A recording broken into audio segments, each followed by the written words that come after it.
I've been taking photos on a Nintendo DS since around 2010, and I never really stopped. When I was younger, I used to be the only technology I was allowed to have. My first digital camera was actually the Nintendo DSi XL, and my first console was the Nintendo DS Lite back in 2007. I used to play a lot with my cousins' DS and Wii all the time with my family, friends. But I didn't get a 3DS until I was 19, when I bought a used new 3DS from Japan with my first paycheck when I got back to the US after the pandemic. It's this one.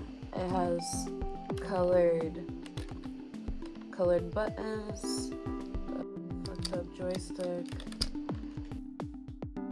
Not really well made, the joystick. And you have to open the entire console if you want to take off the SD. I take photos on the DS more because I like the camera and the console itself, not just for the aesthetic. The look is a part of it, but not the main reason. If I need to adjust brightness or contrast, I sometimes use the settings in the 3DS camera. It also has some basic filters, but I usually keep things simple.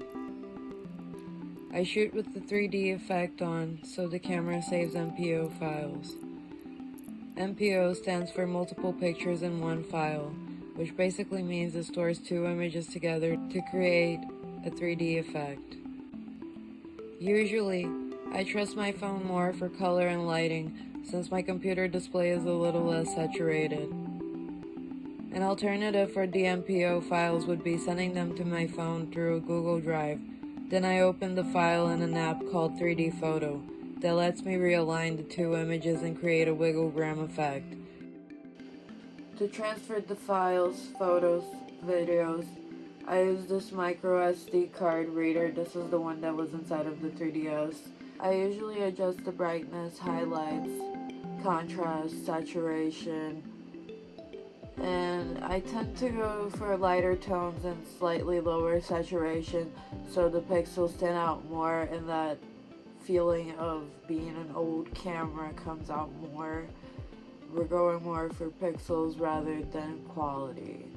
Sometimes I will lower clarity and add a bit amount of texture just to give it some detail without affecting the original quality. I also add a little grain, but very lightly. If I'm editing photos from the same place or a lighting setup, I'll copy the settings and paste them.